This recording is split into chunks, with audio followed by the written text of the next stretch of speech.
Welcome back to the podcast, everyone. Today I'm with a very special guest, the one and only Goon Des Garcons. Goon. There we go. Sir. Damn it. There you go. You got it that time. There we go, dude. And I've How are you? been following your music. Oh shit, there's a glitch. Damn it. It's like a little slide. Yeah, I think we're good now. Yeah. Yeah. Cool. Yeah. But yeah, I've been following your music, and I just saw your new lyric video, and I saw that you had that little hand sanitizer animation Yes, in sir. for that. Sir. So I think we should just You like start it? off. Yeah, dude, that was fire. I think that's the best you can do when it comes to just being stuck at home, you know? Yeah, we did that. I think we started that video like the lyric video right as quarantine started. Cause really, to be honest, we had like a whole different rollout for this whole like Kuko A24 thing to start off the album. But that was obviously pre-COVID, pre-quarantine and self-isolation days. So like when we first started working on that, it was like the first week of quarantine. I was just like, fuck. The only thing I can even think about right now is like, oh, I know I need to wash my hands. Da, da, da. That was like just a big topic, just staying clean. So I was like, all right, cool. I guess shit, fuck it. We're just gonna pull an audible and run the quarantine lyric video. The quarantine. Mm-hmm. Dude, I actually didn't know who Kuko, is it Kuso? Kuko? Yeah, I didn't know who that guy was, and I looked him up. That guy's huge. What the Yo, hell? it's crazy. Like he's like low key, high key, big as fuck. And that's the crazy part about it. I met him. A lot of people were thinking that like this was like a label, like meshing two different artists, da da da. But the crazy part about the Kuko thing is like I met him at a Diplo Shaba party, like randomly. Neither of us knew who each other were at all. Like I didn't know who he was. He didn't know who I was. We just vibed on like I had this like yellow bandana on. I was wearing some ice creams. Like I was just in my like OG Pharrell vibe. I was dressed like it was 2006. And he came up on me. He was like, bro, your swag is sick. Like, I love that yellow bandana. And then we just got to talking. We're at the bar just like shooting it up, just talking shit for a minute. We ended up just linking on Instagram and Twitter. I check his Instagram. I'm like, oh, fuck. I've heard of this guy, but I didn't know who he was. And we follow each other. I'm talking about like, he's obviously huge as fuck. So the next day I just text him like when I'm not drunk, I'm like, yo, it's crazy meeting you, da, da, da. And I ended up like we were just texting over the week. I invited him to the studio probably like that next Friday. I had a big session at Paramount. He pulled up and we just like it was just crazy. It was like one of those like magic studio moments people talk about a lot. It was just like it just happened. And I Yeah. love like blend genres and shit. So it was just like it was just easy. Like it was like the best thing I could have like ever, I guess, never asked for almost. Like it's crazy. Yeah, dude. Organic stuff is the best way, and it's crazy, dude. That guy looks so normal too, and then like he's huge. He Like I'm is. like, what? I think that's why he's so big though, because he is like normal. He like Kuko's the god. Like he really represents like to me what I love too about musicians. Like he really represents like that DIY, like I made it out my bedroom, like artist, like just recording fucking garage band to fucking, whatever you have and just like making the most of it. I feel like that's why a lot of his fans like connect with him as well. For sure, dude. And then I noticed that you were talking about Pharrell, dude. Like back in October, I interviewed a Black Party, and it seems like all you guys are like love Pharrell. Dude, it's like if you grew up, I grew up in 90. I'm a 92 baby. I grew up just in the time of like Pharrell, Ice Cream, like BBC, Bape, like Kanye. Like those are like my golden era years. Like those are the years I still to this day like recreate and like live my life on. You know what I'm saying? Like that's the wave that I just ride all the time. And Black Party's from Arkansas. Shout out Black Party. Shout out Arkansas as well. Yeah, that's crazy. Do you guys, because what he was saying, and I've listened to your other interviews, you guys were saying like how small it is kind of, and there's not Yeah. really a huge music scene. Did you guys all know each other, like you, Carrie Foe, Black Party, or did it just? We met on like Facebook because those are like still the Facebook days. And like I'm from like a super small city in Arkansas. Like Carrie and Malik grew up in Little Rock, which is the capital of Arkansas. I grew up in a city like 45 minutes south. It's like super small, nothing city called Palm Beach, Arkansas. And when I first like was in like 12th grade, when I first got a car, like I just would always drive up to Little Rock just to like, I mean, that was like the city. Like it was like, that's where you go to kind of like meet up with people. Like they seem like really more progressive than like all the people that are around me. So I would just go to Little Rock all the time.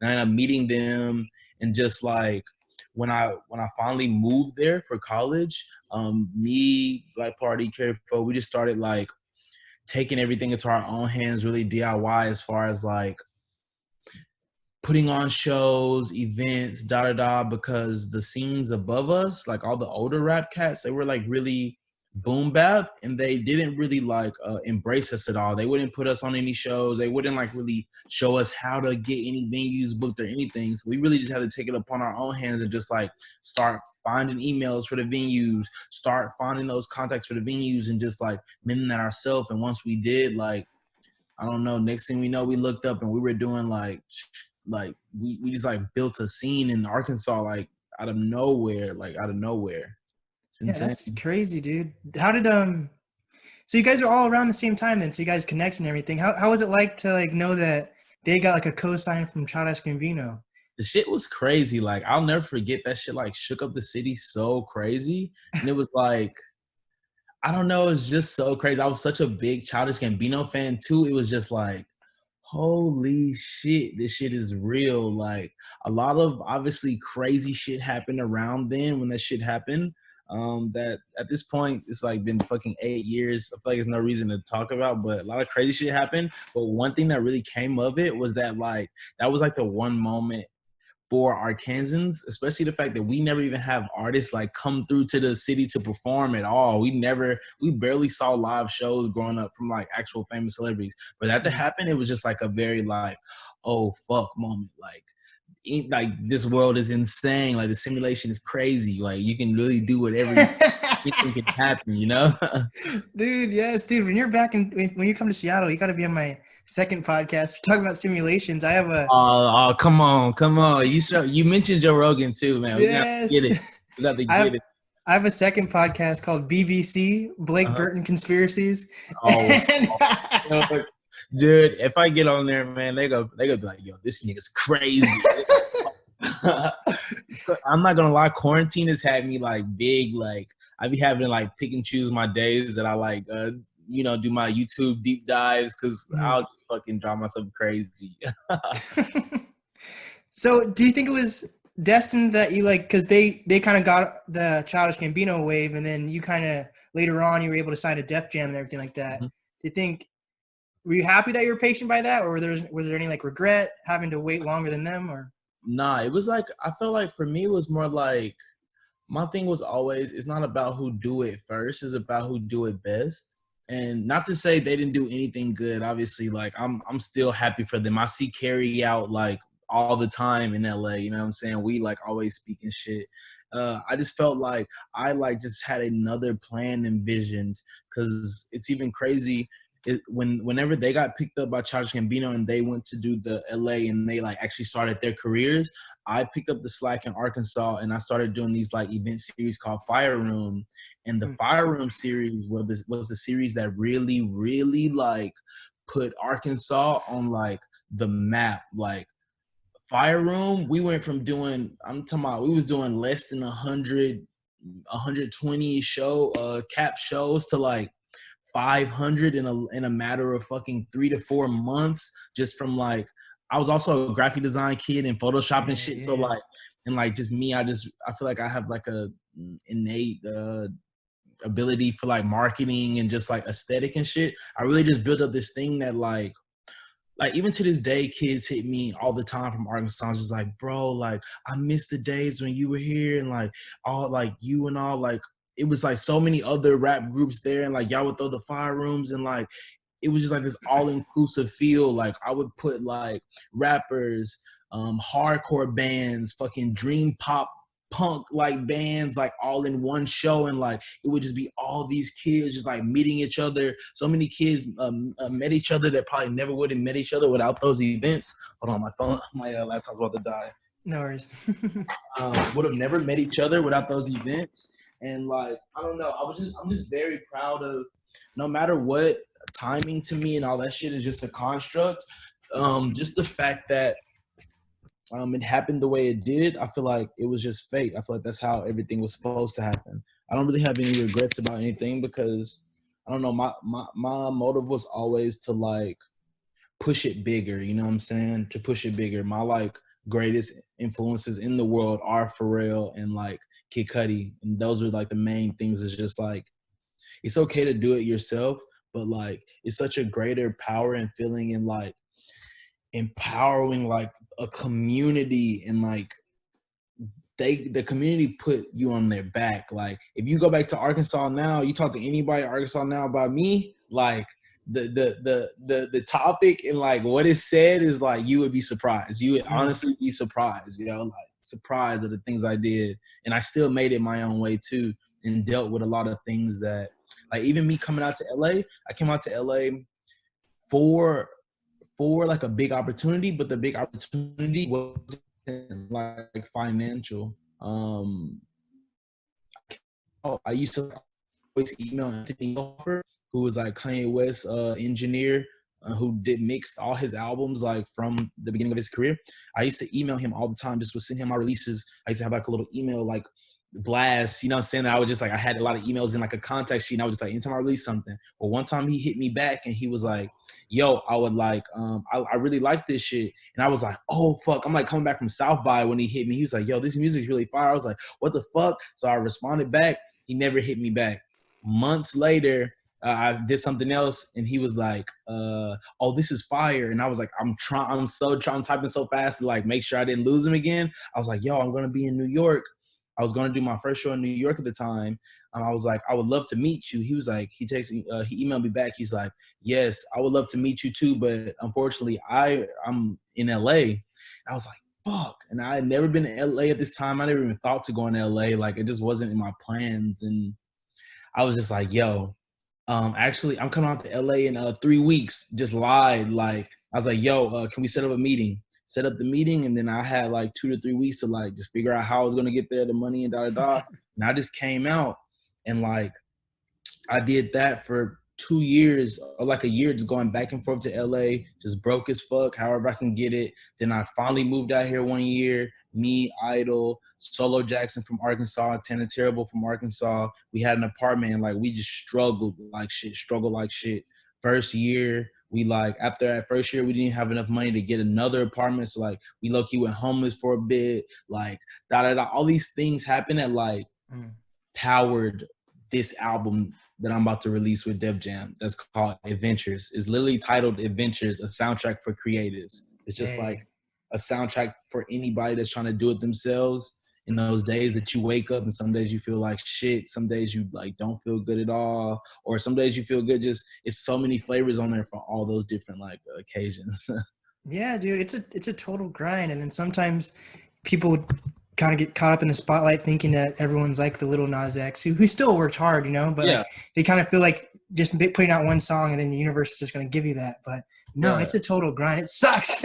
Yeah, facts. It happens for some people that way, you know. Some people it happens like that. Some people have to like, you know, work really hard. It's just like it just depends on like you, to be honest, and like what you know, it's just the universe. Like to be honest, to me, it's just like, you know, you just got to take it how it is and work hard every day, no matter what, whether it is getting that one track or if it is, you know, having a lifelong grind. A lot of the artists I know and that I respect the most are people that like had a lifelong grind, and you know what I'm saying, that really like put themselves out there. If you go to my SoundCloud, my Spotify, I got fucking damn near 5+ years of like amazing music, crazy discography, even before I even signed the Def Jam. And it's like those things like to me speak louder than if I was just some guy right now and just popped up on your radar. It's just like, oh, this Def Jam artist, and you try to look back and I have nothing to show for it. You know what I'm saying? It's just a little different feel. I like that feel a little more. Do you kind of have a competitive mindset when you kind of maybe compare your fan base in Arkansas to Black Parties and Carry Foes at all? Or is it all just like we all did it together, or the fact that you stayed there longer, you're kind of like, I'm kind of the hometown hero now? Not competitive. I feel like, I think just because I'm older now, it's just like we had our like tiff and tats about shit that happened then, but at this point, it's like you get to a point when it's like you have got yours too. That like, if I was to sit up and like just be like, I don't know, I've just never been like a competitive type person. I've been low key recently trying to be more, I guess, more aware of it. But I was always the type that's like, no one can do anything like me. Like no one is doing it like me. No one even wants the things I want. So it's like there is no room to compare. Like you can't even critique something that you can't like barely understand and that you aren't. So it's like I don't know. I feel like for the most part, me, Carrie Folk Black Party, we might share like that core, a couple core fans, the people who were like growing up in the Tumblr age with us and like know us and shit. But for the most part, I feel like we all have different fans, like to be honest, in the Yeah, city. I feel that. So I did I looked at the Def Jam thing, and there's supposedly like over 200 artists on the label, and then Sheesh. there's and, Sheesh. and you got spotlighted though. The 25 artists get spotlighted, and it's like Kanye, you, Valet, and like some other people. How does that feel to be spotlighted? Sheesh. You know what's insane? I don't want to just speak too much on it, but a lot of artists sign the labels, they get an A&R, and then the label just like works it out with them and shit. To this day, I still don't have an A&R. Like I I literally just do whatever I want there. I do whatever I want at Def Jam, to be honest. And what's crazy, I got signed in through Paul Rosenberg signed me, who was Eminem's Dude, all the manager. skits, dude. He does all those skits, you know. Yes, He's like, yes, yes. Paul signed me, so I just signed directly to Paul, yo. Like, so like it was like a lot of people. Obviously, the A&R will scout them, bring them to the label, keep them like, and just do this whole shit. I literally got brought in by the big boss. The big boss brought me in. It was just like, you know what? I believe in you. I haven't seen someone that knows what they want and that like take such a quality of detail into their music in so long, like since M, that like he was like, I want to take a shot on you. And he really did take a shot on me, because even if you look at my socials now, like I've been on Def Jam for a year. My socials are a little bit better now, but they're still not that crazy. You could imagine like what my socials were before I even was at Def Jam. Like it feels like these days, like you have to at least have like fucking 50,000 or like a mil followers for them to even like give you a deal. So he like just for him to do that for me, like it's just insane. Even I think about it like all the time. Like I always have the utmost respect for Paul and like some of the things he told me in that meeting. Like you ring in my head all the time. dude, yeah, but that's probably a record to, because you have like around 4,000 followers or something like that. Mm-hmm. That's got to be a record to have. If you have like the blue check mark and like Yo, 4,000. yeah, me and my homies were talking about. I was like, bro, I gotta be the first nigga with like no followers verified. I be using Is that. I be using that blue check for terror too. I be in the DMs. does social media like matter to you though at all, or? um, to be honest, I just always been like more like music, art, more. But like as of recently, like at a point you have to like realize that like okay, if I want to do this shit correctly and I want to be the person that I envision myself being, you have to understand that you're a brand. And like being a brand entitles like certain things. Like certain things I personally as Goon Des Garcons, I mean I Brandon, there's not Goon Des Garcons wouldn't care about.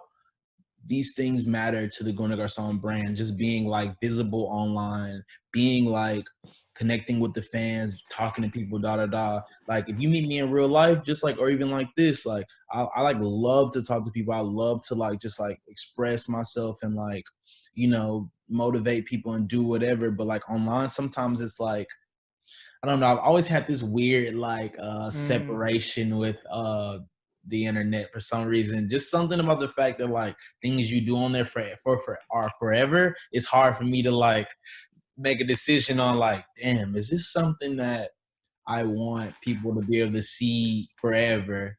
When I was like a little bit younger, I obviously didn't care, so you don't think about that shit. But like as you get older, it's just like, damn, I don't know about this one sometimes, but it is what it is. Yeah, I feel that. I kind of I feel like social media is so boring because you can't really express yourself. Like, I, No, you have to fit into certain parameters or like it doesn't work. And low key, those parameters always feel like very low vibrational parameters. It's like negativity or like bitches be like, niggas be like there's no like, it's like yeah.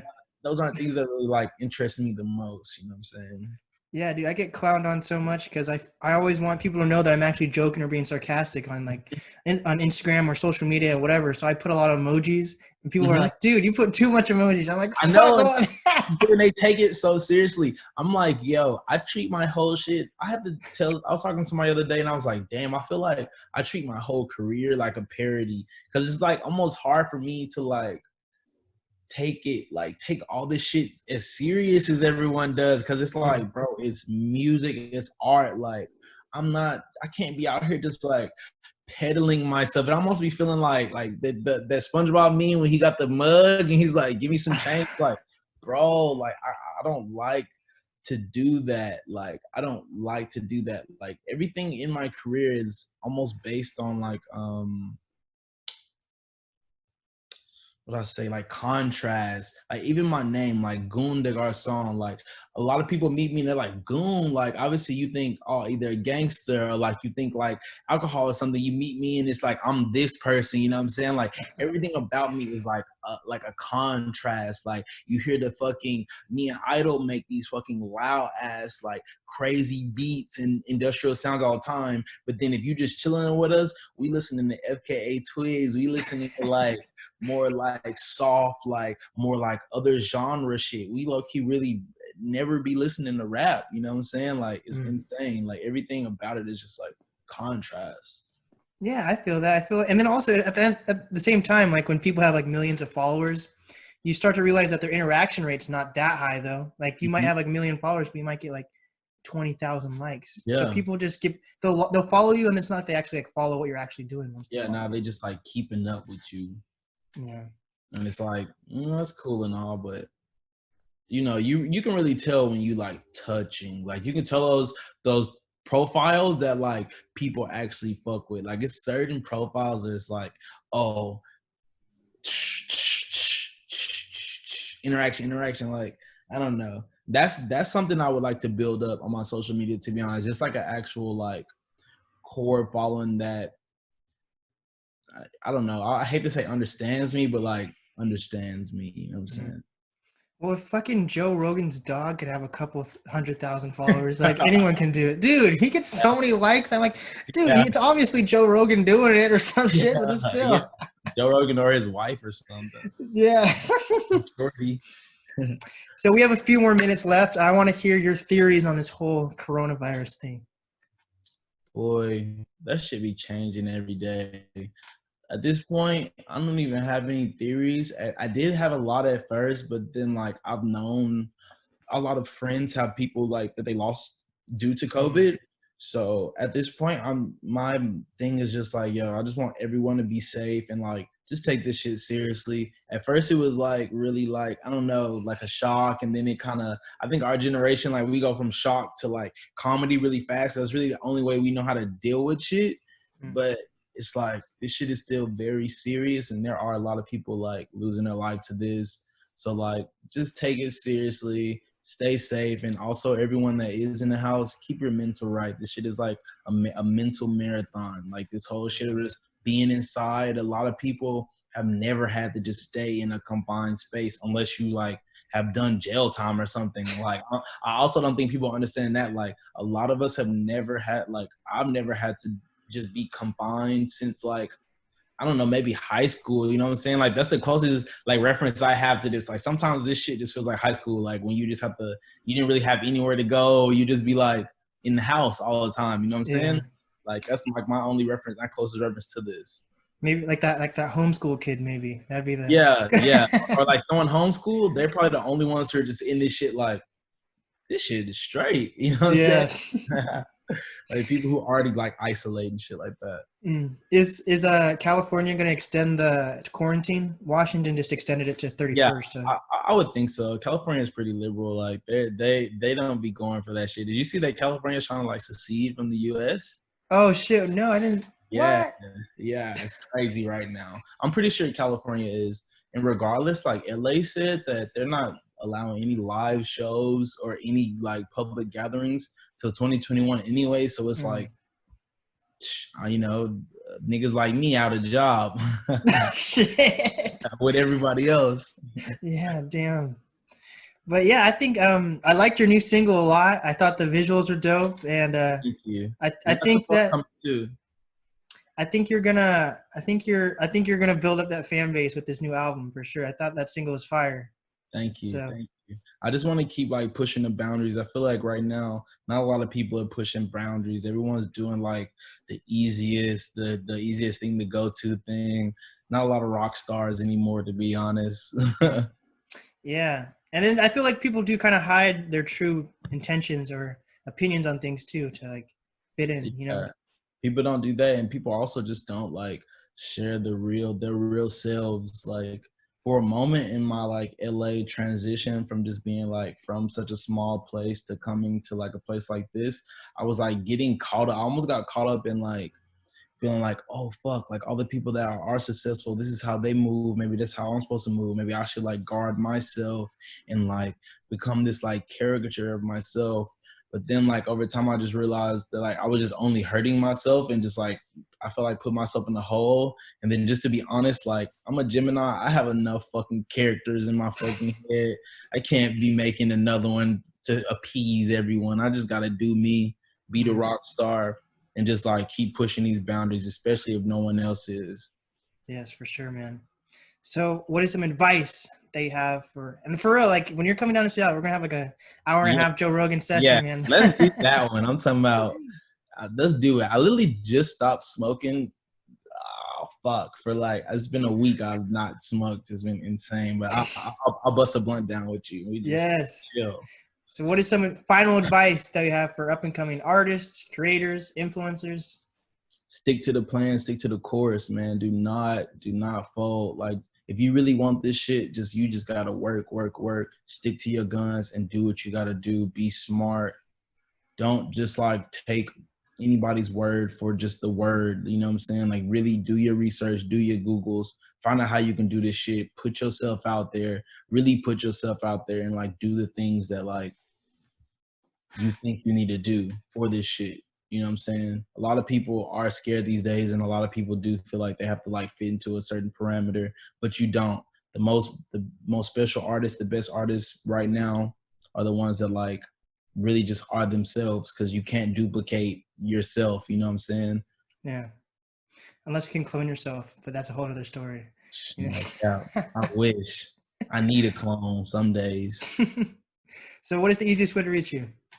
At Goon Des Garcons on everything. I just started a TikTok. I'll blow my Hey, TikTok up. You know, we going crazy. Goon Des Garcons, everything. Love everyone. Love the positive. Love the negative. Love it all. for sure. Well, this is the Nast podcast with Goon Des Garcons.